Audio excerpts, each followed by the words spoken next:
तो स्वागत है आप सभी लोगों का भाई एक नई वीडियो में। हम पहुंच चुके हैं बेनिन और नाइजीरिया के बॉर्डर के बिल्कुल पास। यहाँ से कुछ होगा 25 किलोमीटर बॉर्डर। हम पार करके दूसरी कंट्री तो जाएंगे। बेनिन जो है वो मैं आपको अगली वीडियो में दिखाऊंगा, पर अभी हम रुके हैं एक टाउन में जिसका नाम है बदागरी। ठीक है, ये यूज़ हुआ था जो भाई क्या कहते हैं हिंदी में, गुलाम। हाँ, जो गुलामों की मतलब तस्करी करने के लिए। अब मैं आप सोचो भाई इतनी हिंदी कहाँ से बोल रहा है ये बंदा। अब यार ये जो हमारा चालक है, चालक से आप समझ गए होंगे, जो हमको लेके आया है यहाँ पे, उसको इंग्लिश आती है। ठीक है, तो भाई मैं अगर वो वर्ड बोलूँगा तो फिर मतलब ऐसा हो जाएगा कि इसको समझ में आएगा, और मतलब वो थोड़ा बुरा लगता है यार, है ना। हालांकि जब भी यहाँ पे अंग्रेज आते होंगे, अंग्रेज टूरिस्ट वगैरह आते होंगे, तो वो सारे तो हिंदी बोलते नहीं, वो तो खुलेआम बोलते होंगे। तो यार पर मैं बोलना नहीं चाहता क्योंकि मेरा थोड़ा दिल ऐसा ही है यार कि अब बंदे क्या मतलब ऐसे इनको बुरा फील कराना। पर हाँ चलो, इनको भी पता है कि हम एज ए यहाँ पे टूरिस्ट हैं, घूमने आए हैं, और ये भी पता है कि हम इंडियन हैं। हमारे ऊपर भी मतलब अंग्रेज़ों ने जुल्म करे थे, इनके ऊपर भी करे हैं। खैर जो मतलब यूरोपियंस और अमेरिकन हैं, इन्होंने जुल्म तो सबके ऊपर करा है यार। तो अभी हम आ गए यहाँ पे, और मैं आपको दिखाऊंगा भाई एक मतलब ऐसी ऐसी चीज़ें दिखाऊंगा जो मैंने शायद किसी भी देश में आज तक पहले नहीं देखी है। कई देशों में बहुत सारी चीज़ें कॉमन होती है, चर्च चले गए, मॉस्क चले गए, मार्केट चले गए, ट्रेन देख ली, ठीक है, ये कई चीज़ें कॉमन होती हैं। पर कई चीज़ें ऐसी होती हैं भाई जो सिर्फ आपको इस पार्ट ऑफ वर्ल्ड में देखने को मिलेंगी और कहीं भी नहीं। तो अभी हम वहाँ जा रहे हैं। इस टाउन का नाम है बादागरी, और सारी इन्फॉर्मेशन मैं गाड़ी में से उतर के बताऊँगा।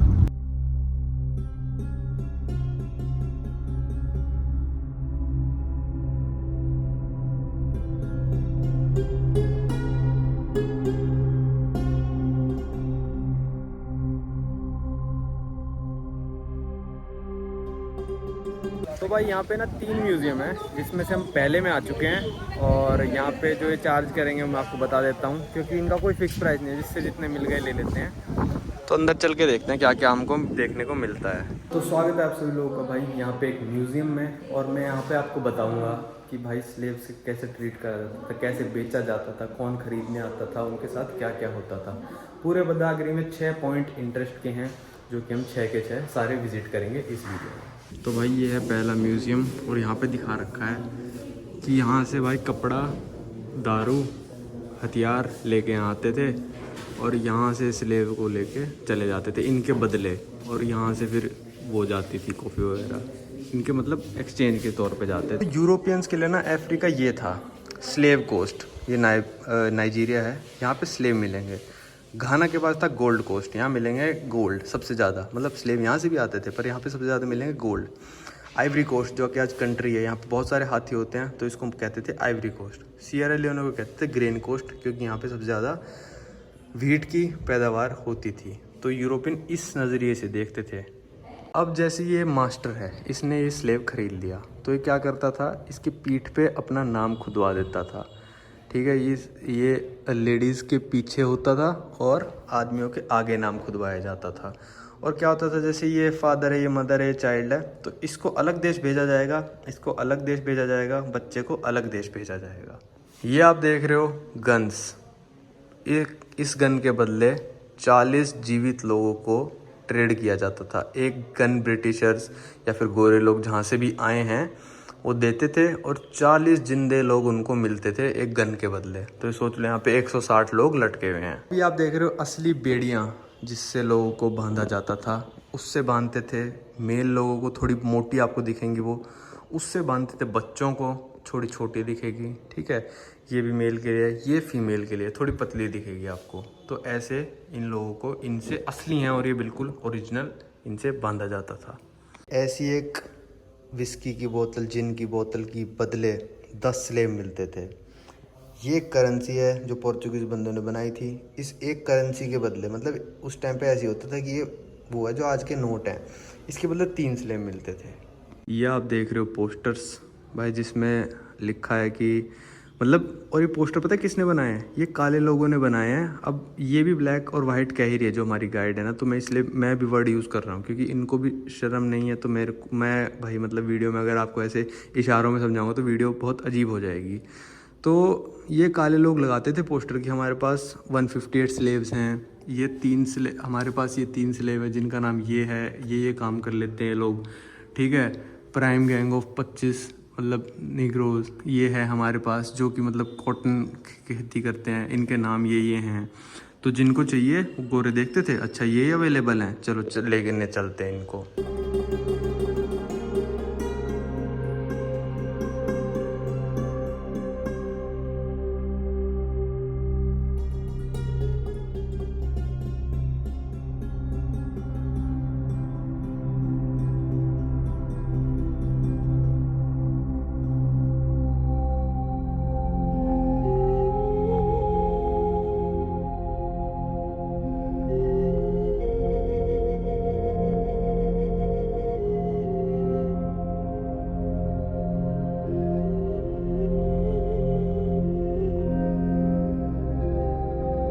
ये सारे उन लोगों की फ़ोटो लगी है भाई जिन्होंने ये जो स्लेव अबॉलिशन में हेल्प करी थी, मतलब कि कहा था कि भाई अभी बहुत हो गया है, अब मत करो ये सब।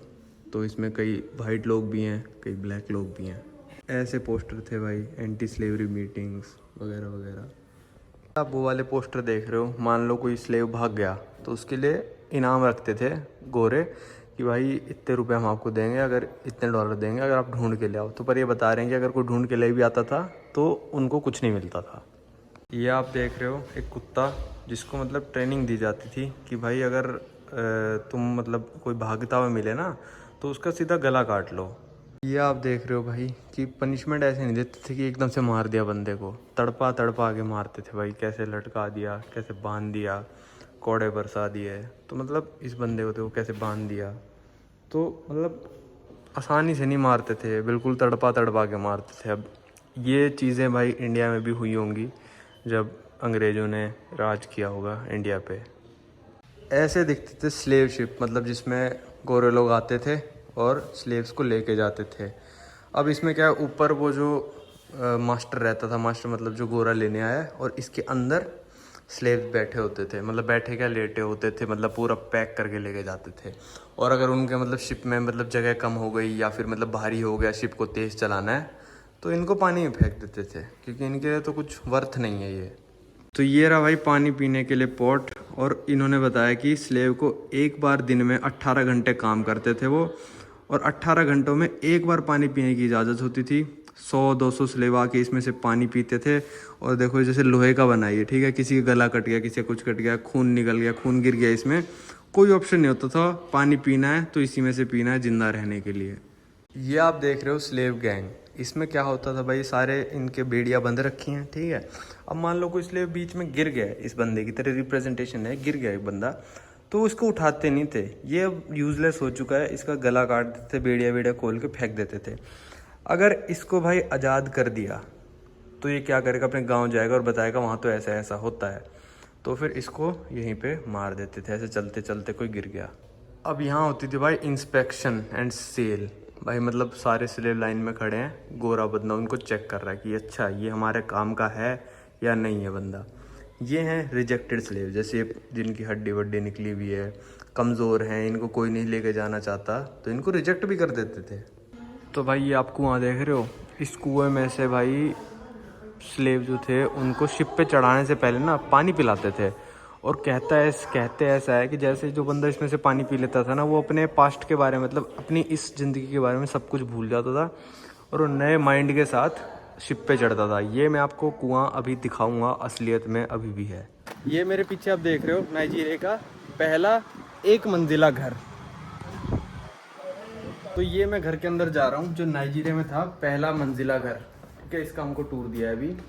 और कुछ ऐसा था, 1845 में बना था ये घर और इन्होंने बंद कर दिया ये अब।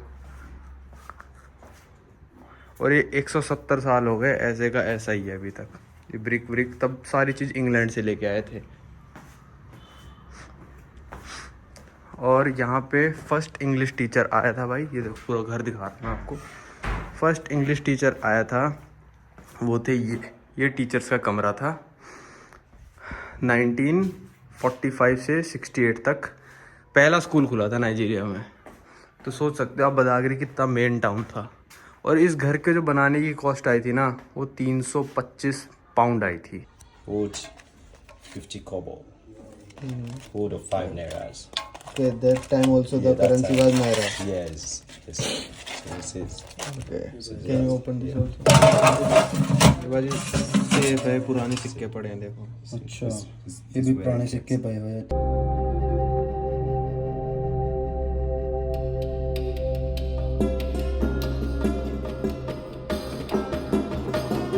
अभी आप सोच रहे होगे कि भाई अगर मतलब ब्लैक लोगों को स्लेव बनाया जाता था तो ऐसे कैसे करते थे कि गोरे लोग आते थे नाइजीरिया में और स्लेव बना लेते थे? जी नहीं, ऐसा नहीं होता था। जो यहाँ के ब्लैक लोग होते थे वही अपने लोगों को पकड़ते थे और वही उन लोगों को स्लेव बनाते थे, बस गोरे आके खरीदते थे। तो जो पकड़ा धकड़ी का जो भी काम होता था, उनको पकड़ना रखना, वो सारा एक काला ही आदमी करता था, जो कि मतलब इन्हीं के आसपास जो रहता था वही करता था। तो अभी हम आ गए हैं एक ये ब्राज़ीलियन बैराकून। इसकी कहानी मैं आपको थोड़ी सी छोटे शॉर्ट में बता दूंगा अभी, जिसके अंदर है 40 स्लेव सेल्स। ब्राज़ीलियन बैराकून की क्या कहानी है भाई कि एक बंदा था काला, उसको मतलब एज ए स्लेव भेज दिया गया ब्राज़ील, ठीक है। वहाँ पे वो थोड़ा पढ़ लिख लिया तो फिर क्या हुआ कि उसका जो मास्टर था उसने उसको वापस भेज दिया और उसने यहाँ पे आके क्या करना शुरू करा, उसने करना शुरू करा कि भाई अपने ही बंदों को स्लेव बना के बेचने लग गया। तो ये आप देख सकते हो भाई कि उसने देखा होगा कि उस पर कैसी बीती होगी, पर उसने फिर भी आके यही सेम काम अपने बंदों के साथ किया। तो लोग मतलब पैसों के लिए कुछ भी कर सकते थे उस टाइम में भी और आज के टाइम में भी। ये था भाई इस बंदे का नाम, सेरिकी इरफानी विलियम अब्बास। ये है भाई वो बंदा जिसको ब्राज़ील भेजा गया था। यार सबसे बड़ी हैरानी की बात क्या है ना, एक छाते के बदले 40 लोग दे देते थे ये लोग। और यहाँ पे 40 कमरे हैं और हर कमरे में 40 लोग रहते थे, मतलब 40 स्लेव थे। कीमत यार छतरी तो बहुत बड़ी है, ये तो तंबू है पूरा।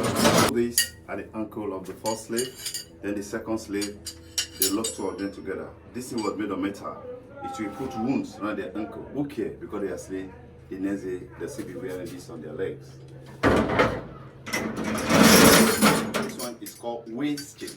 Waist chain. Any slave that is stubborn, they will tie it around the waist so that you calm the slave down. This one, they put this one inside the fire to write the name of one of the slave on the checks or at the back. We call it brandy because slave kept here were owned by different people.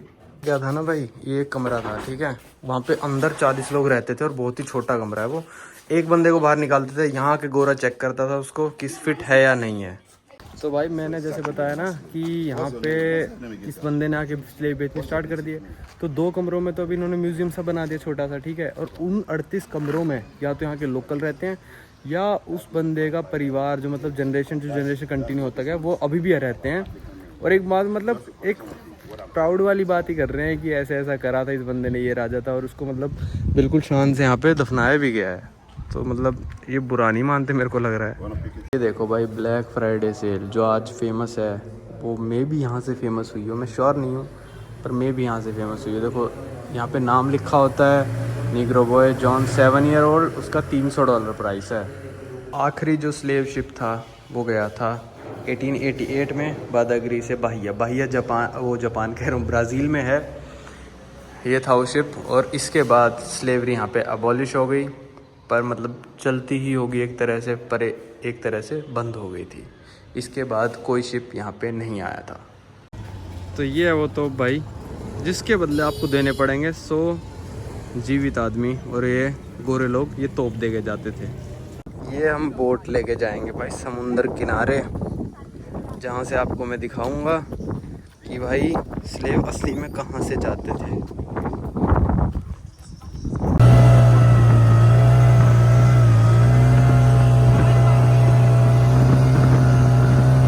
पाजी जा रहे हैं उसकी पीठ पे बैठ के।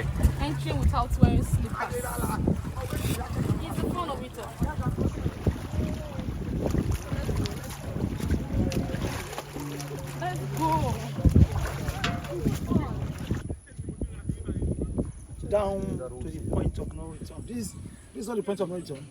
This is slavery too. Okay. This one. You know, when they are going to unknown destination. Because the slaves don't know where they are going to. You're working either naked or half naked. Chains on their necks, hands and leg. तो भाई हम जहाँ पे आ गए हैं ना, ये एक आइलैंड है, ठीक है। वहाँ से बोट में लेके आते होंगे, यहाँ पे मतलब चल चल के जाते होंगे स्लेव्स, ठीक है। और अब जब पहुँच जाएंगे हम समुद्र किनारे, तो इस पे बोर्ड पे जैसे लिखा है कि अननोन डेस्टिनेशन। मतलब क्या है भाई कि स्लेव्स को पता ही नहीं था कि वो कहाँ जा रहे हैं। उनको थोड़ी ना बताएंगे अच्छा तेरे को अमेरिका लेके जा रहे हैं, तेरे को ब्राज़ील लेके जा रहे हैं, ऐसा नहीं होता। कोई नहीं बता, उनको तो कुछ पता ही नहीं होता होगा भाई, वो तो भाषा ही कुछ और बोलते होंगे। तो ये वो पॉइंट था कि अब इस पॉइंट पे आ चुके हो कि अब मुड़ना या फिर बचना नामुमकिन के बराबर है। तो अब हम जा रहे हैं पैदल चल चल के समुद्र किनारे। तो ये है भाई कुआं जिसकी मैं बात कर रहा था, जिसको गुलामों को पानी पिलाते थे और वो अपना पास्ट भूल जाते थे। असली है ये। So this is well. तो भाई ये हम बढ़ रहे हैं वो जो मिट्टी वाले रास्ते से, यहाँ से स्लेव को लेके जाता था, बांध के लेके जाया जाता था। और सबसे आगे वो बता रहा है कि भाई घोड़ा बांध देते थे, घोड़ा या फिर मतलब 2-4 घोड़े, तो घोड़े खींचते थे। वो हंटर से घोड़े को मारते और वो घोड़ा खींचता, और जो भाई स्लेव नहीं चल पाता था, मतलब गिर जाता, तो मैंने पहले ही बताया था, उसका सिर काट देते डायरेक्ट, ठीक है कि भाई छोड़ो वैसे ही कमज़ोर है, काट दो। और भाई क्या है ये इनके लिए, एक विस्की की बोतल में 10 मिल रहे हैं, तो दिक्कत वाली बात ही नहीं है कोई। वहाँ तो बहुत दारू बनती होगी उस टाइम, इनके लिए नई नई रॉयल चीज़ होती होगी, तो बेच देते थे अपने बंदों को। तो अब हम पहुँच चुके हैं समुद्र के जस्ट किनारे। मैं भी 300-400 मीटर बाद समुंदर आ जाएगा, जहाँ से पता नहीं कितने करोड़ स्लेव ट्रांसपोर्ट करे गए अमेरिका, यूरोप की तरफ।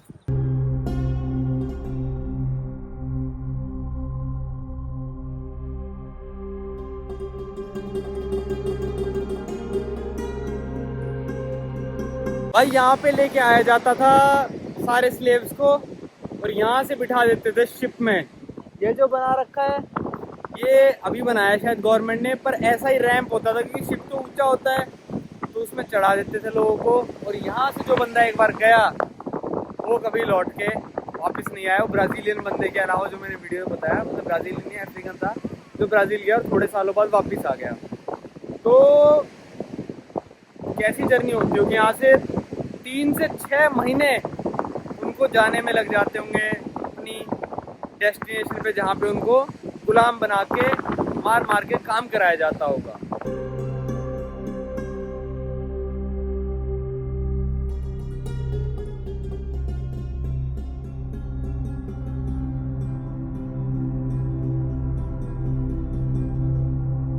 गुरु भाई चढ़ के दाढ़ी ले गया भाई फिर दोबारा।